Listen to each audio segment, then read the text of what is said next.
Audio Jungle.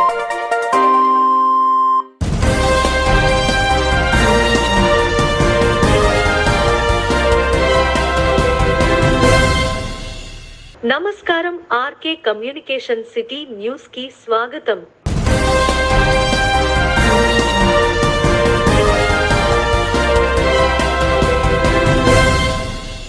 Tadepalligudem పట్టణంలో నిర్వహించిన వైఎస్ఆర్ చేయూత 4వ విడత సంబరాలు కార్యక్రమంలో పాల్గొన్న రాష్ట్ర ఉప ముఖ్యమంత్రి వర్యులు, దేవాదాయ శాఖ మాత్యులు కొట్టు సత్యనారాయణ.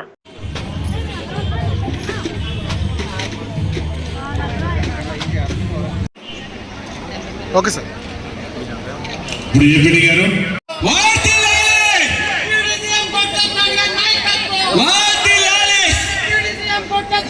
గృహిణిగా మీకే తెలుస్తుంది. ఒక నలుగురు పిల్లలుంటే నలుగురు పిల్లలకి ఒక రకంగా సమాధానం తల్లి చెప్పలేదు. ఒక పిల్లవాడికి భయంతో చెప్పాలి.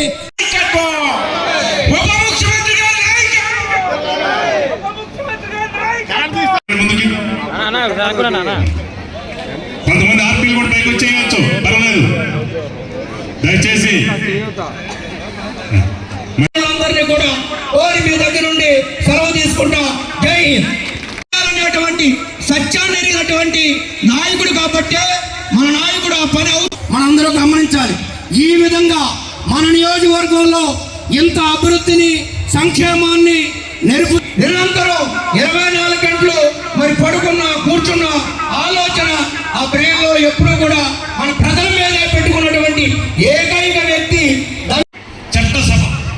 ఆ పార్లమెంట్ సాక్షిగా మన ఆర్థిక శాఖ మంత్రి, ఫైనాన్స్ మినిస్టర్ ఒక అనౌన్స్మెంట్ చేసింది. రాష్ట్రాల యొక్క ఆర్థిక పరిస్థితి ఎలా ఉందంటే, రాష్ట్రాల్లో 29 రాష్ట్రాల్లో ఆంధ్రప్రదేశ్ ఆర్థిక వ్యవస్థ చాలా పటిష్టంగా ఉంది. 4వ స్థానంలో నిలబడింది. అంటే మనకంటే ఇంకా 25 రాష్ట్రాల కింద ఉన్నాయి. అలాగే తీసుకున్న అప్పు, అంటే కేంద్రం కూడా అప్పు తీసుకుంటుంది మనకంటే ఎక్కువ. ఎవరైనా సరే ఇప్పుడు మనం ఇల్లు కట్టాలి లేదా వ్యాపారం చేయాలి, వాళ్ళ ముఖేష్ అంబానీ అంటే తెలుసు కదా మనకి. ఈ దేశానికి కుబేరు ఎన్ని వేల లక్షల కోట్లు ఉన్నాయో మనకు తెలిసినకుండా అయితే తెలవని చాలా ఉంటాయి. అటువంటి ముఖేష్ అంబానీ కూడా వ్యాపారం ఏదైనా మొదలెడితే బ్యాంకుల నుంచి అప్పు తీసుకుని వ్యాపారం మొదలు పెడతాడు. అందుకని అప్పు తీసుకోవడం అన్నది తప్పు కాదు. ఆ తీసుకున్న అప్పుని సక్రమంగా వినియోగించి దాని మీద ఆదాయం రాబట్టి కొన్ని వేల మందికి ఉపాధి కల్పించి వాళ్ళకి కొనసాగిస్తూనే అక్కడ దాని మీద ఒక ప్రొడక్షన్, మంచి ప్రొడక్టివిటీని రాబట్టి దాని మీద లాభాలు గడిస్తే ఆ రాష్ట్రం వృద్ధులుగా ముఖ్యమంత్రి గారి ఆలోచన. అదేవిధంగా రాష్ట్రం కోసం చేసిన అప్పుల్ని నిరర్థకమైన ఆస్తులు కాకుండా ఆస్తుల రూపేణా పెట్టి ఆ ఆస్తుల రూపంగా ఇవాళ భారతదేశంలోనే రాష్ట్రానికి ఒక మంచి స్టెబిలిటీ ఉన్న రాష్ట్రంగా ఆంధ్రప్రదేశ్ నిలబడిందంటే దానికి ముఖ్య కారణం మన రాష్ట్ర ముఖ్యమంత్రి గారు. అటువంటి పరిస్థితుల్లో రాష్ట్ర ప్రజల్ని నిజంగా దుర్మార్గం చేస్తారు, రాష్ట్ర ప్రజలకు ద్రోహం చేస్తారు ఈ పేపర్లన్నీ కూడా. ఇవాళ ఎప్పుడైతే ఆర్థిక శాఖ మంత్రి చెప్పిందో ఆ తర్వాత నుంచి ప్లేట్ మార్చారు. ఇంకా మనం రాష్ట్రం శ్రీలంక అయిపోతుంది, రాష్ట్రం దివాళా తీసేస్తుందంటే ఎవడో మన మాట నమ్మేలాగా లేడు. దేశ ఫైనాన్స్ మినిస్టరే మన రాష్ట్రం యొక్క ఆర్థిక స్థితిగతుల గురించి ఎంత సమర్థవంతంగా ఇంత బాగా మేనేజ్ చేస్తారని చెప్పిన తర్వాత ఇంకా మన మాట ఎవడు నమ్ముతాడని అది మార్చేశారు. ఇప్పుడు ఏమంటారు, చేయూత 45 సంవత్సరాలు 60 సంవత్సరాలకు అంటారా? మేము 18 సంవత్సరాల నిండిన ప్రతి మహిళకి అమ్మకి నమస్కారమా ఏంటది, అమ్మ తల్లికి వందనం, తల్లికి అంతేనా, తల్లికి వందనం. ప్రతి మహిళకి సంవత్సరానికి 15,000 కడికి ఇచ్చారు. మన రాష్ట్ర ముఖ్యమంత్రి ఏమో మన పిల్లల్ని బాగా చదువుకునేలాగా చేయడం కోసం ముందు ఆ తల్లిని మనం ప్రోత్సహిస్తే, ఆ తల్లి బిడ్డల్ని వాళ్ళు ఏదన్నా తల్లి తండ్రి కూడా పనిలోకి వెళ్ళినా కానీ ఇల్లు గడవని పరిస్థితుల్లో పనిలోకి వెళ్ళిన పిల్లలు ముందు స్కూల్కి వెళ్తే మంచిది, మనకి ప్రోత్సాహం. సమస్యల పరిష్కారం కోసం భవన నిర్మాణ కార్మికులు సంఘాన్ని పటిష్టం చేసుకోవాలని, మార్చి 15వ తేదీన తణుకులో జరగనున్న సంఘం జిల్లా 6వ మహాసభను జయప్రదం చేయాలని యూనియన్ నాయకులు పిలుపు ఇచ్చారు. మార్చి 15న తణుకులో జరగనున్న పశ్చిమ గోదావరి జిల్లా భవన నిర్మాణ కార్మిక సంఘం 6వ మహాసభల కరపత్రాలను సిపాయిపేట భవన నిర్మాణ కార్మిక సంఘం కార్యాలయంలో సోమవారం విడుదల చేశారు.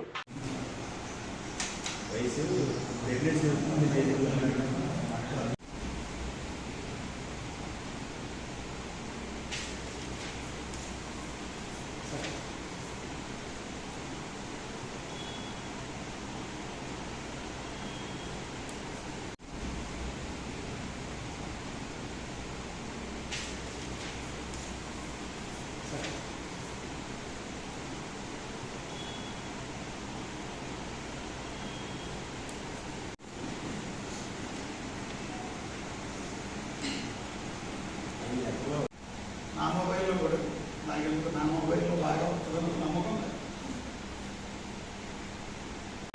పశ్చిమ గోదావరి జిల్లా భవన నిర్మాణ కార్మిక సంఘం 6వ జిల్లా మహాసభ ఈ నెల 15వ తారీఖున తణుకులో జరగబోతూ ఉంది. దానికి సంబంధించిన ఆహ్వాన కరపత్రాన్ని ఈరోజు తాడేపల్లిగూడెం కమిటీ ఆధ్వర్యంలో ఇక్కడ విడుదల చేయడం జరిగింది.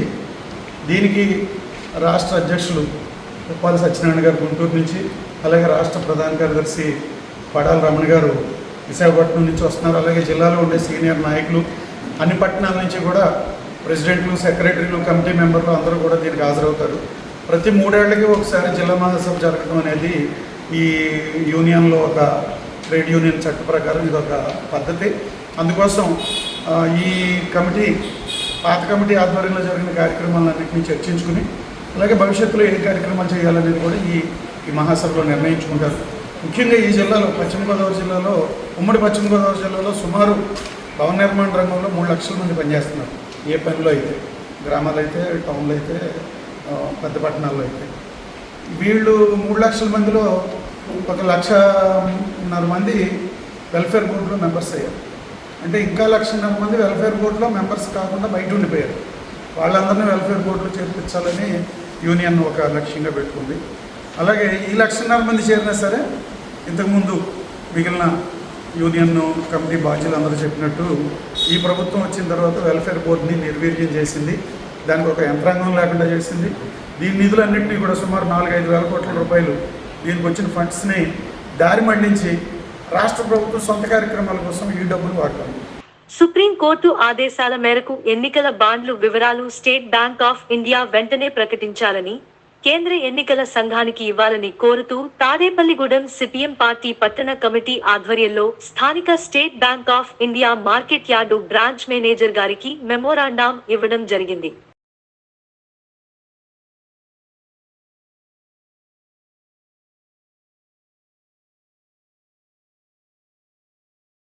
వివరాలను వెంటనే విడుదల చేయాలని సుప్రీంకోర్టు ఇచ్చిన తీర్పు పట్ల ఎస్బీఐ సాధ్యవేత వైఖరికి నిరసనగా వామపక్ష పార్టీలు, సిపిఎం పార్టీ ఇచ్చిన పిలుపులో భాగంగా ఈరోజు తాడేపల్లి పట్టణంలో ఉన్న ఎస్బీఐ వద్ద నిరసన కార్యక్రమం నిర్వహిస్తూ ఉన్నాం.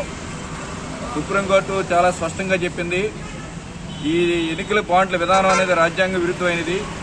రాజ్యాంగ విరుద్ధమే కాదు, ఈ ప్రజాస్వామ్య పద్ధతిలో నీకిది నాకిది అనే పేరుతోటి, అంటే నువ్వు చేసినందుకు ఇది ఇస్తున్నాను, నేను నాకు చేసినందుకు ఇది పొందుతున్నాను పేరుతో స్పష్టంగానే సుప్రీంకోర్టు ప్రకటించడం జరిగింది. అంటే ఇది అవినీతికి పరాకాష్ఠగా బీజేపీ యొక్క వైఖరికి ఇది స్పష్టంగా కనిపిస్తోంది. అనేక రకాల అవినీతితో భాగంగా లైసెన్స్ పేరుతో చట్టం ఇచ్చి చట్టబద్ధంగా అవినీతి పాల్పడే విధంగా బీజేపీ యొక్క వైఖరి ఎన్నికల బాండ్లో కనిపిస్తోంది.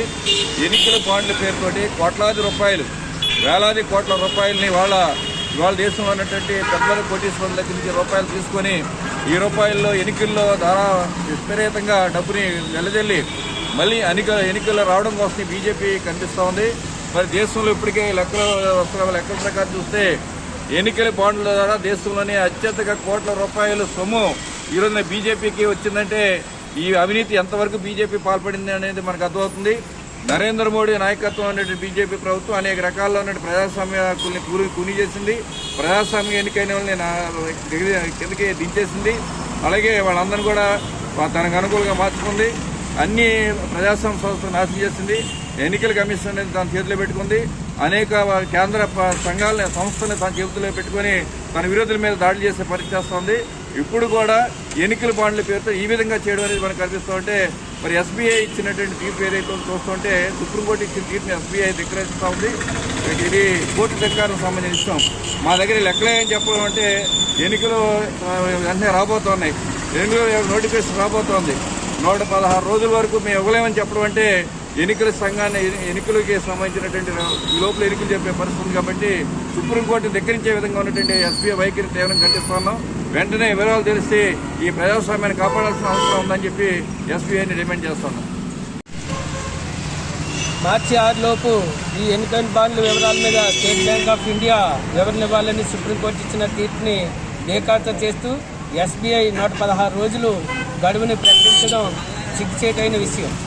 ఏంటంటే ఇప్పుడు కంప్యూటర్ కాలంలో ఏ రోజు డేటా ఆ రోజు ఎస్బీఐ దగ్గర ఉన్న వాటిని బ్యాంకు వివరాల్ని చెప్పకుండా బీజేపీ ప్రభుత్వానికి సహకరిస్తున్నందుకు చాలా సిగ్గుపడాల్సిన విషయం మన ముందుంది.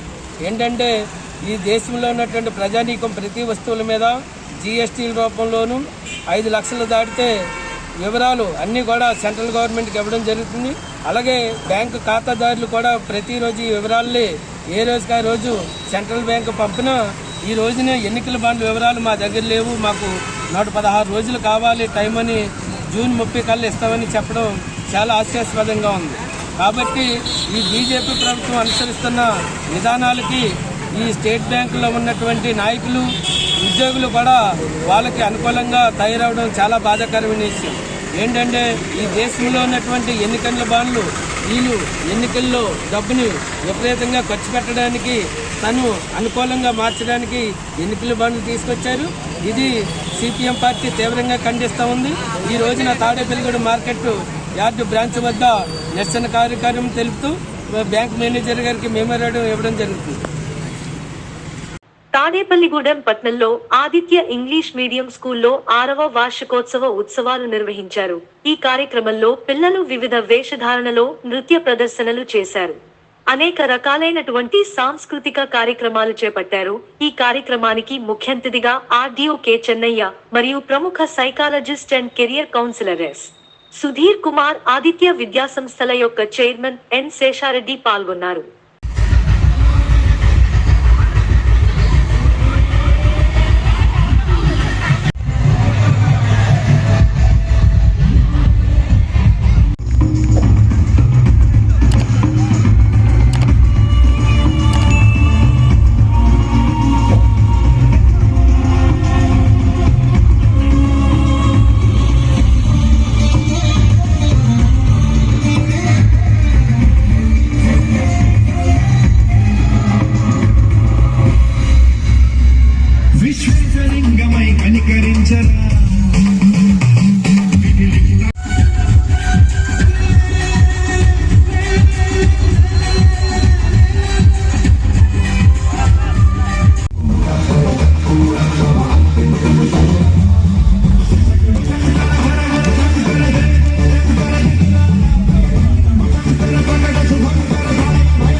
తాడేపల్లిగూడెం పరిసర ప్రాంత వీక్షకులకు ఆదిత్య విద్యా సంస్థల తరపున నా నమస్కారములు. నేను ఎస్వి రాఘవరెడ్డి, ఆదిత్య విద్యా సంస్థల వెస్ట్ గోదావరి డిస్ట్రిక్ట్ డైరెక్టర్ని. ఈయన వాసుదేవ్ గారు తాడేపల్లిగూడెం స్కూల్ ప్రిన్సిపల్. ఈరోజు తాడేపల్లిగూడెం ఆదిత్య స్కూల్లో 6వ వార్షికోత్సవ వేడుకలు జరుగుతున్నాయి.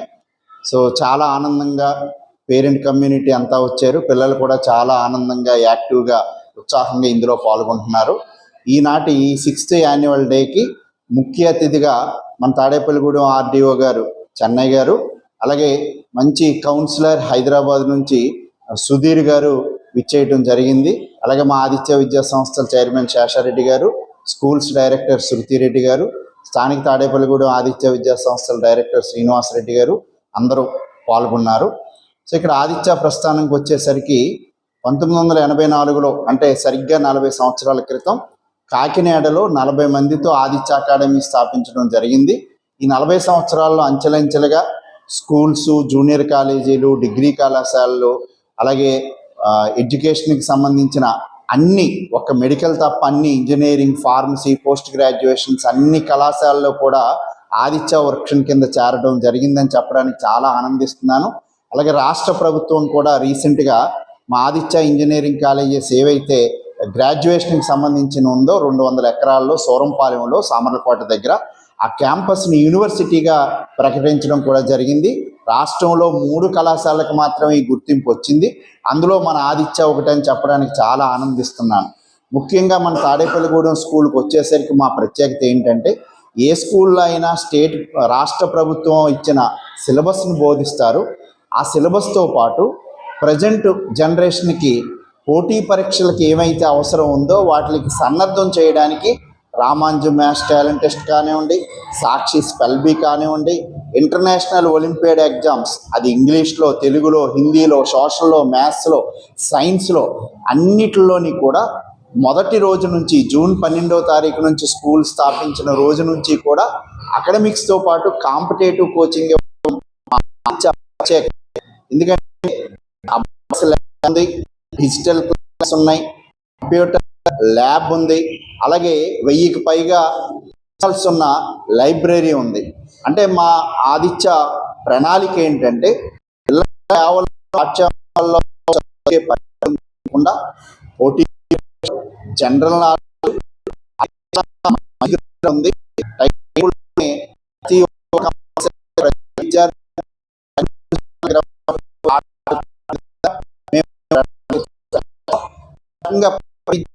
ఆల్రౌండ్ ఈ కోణంలో ప్రతి పరీక్ష పిల్లలు వెళ్తున్నారు. చాలా అలాగే లాస్ట్ జరిగిన 10th క్లాస్ ఎగ్జామ్స్ లో మా విద్య ఓటు వజ్రేదం లాంటిదని AP NIT students welfare dean doctor GB Veeresh Kumar తెలిపారు. National Institute of Technology Andhra Pradesh AP NIT లో విద్యనభ్యసిస్తున్న విద్యార్థులకు సోమవారం సాయంత్రం ఆయన ఓటు హక్కుపై అవగాహన కార్యక్రమాన్ని నిర్వహించారు. ఈ సందర్భంగా వీరేష్ కుమార్ మాట్లాడుతూ, ప్రజాస్వామ్యంలో ఓటు ఎంతో కీలకమైనదని, దేశ భవిష్యత్తును నిర్ణయించేది ఓటేనని తెలిపారు.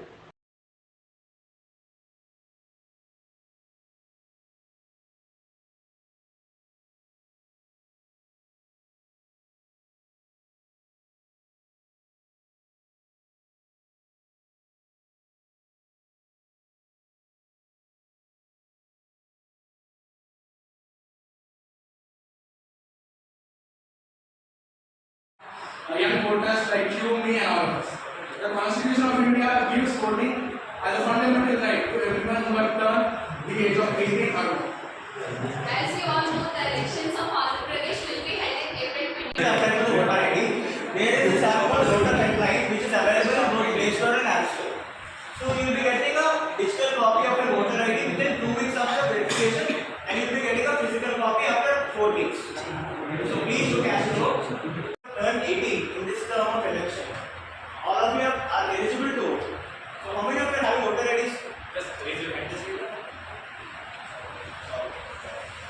So what you have to do is download voter helpline app and register e-voter card, and it takes 4 weeks of time to get a physical copy.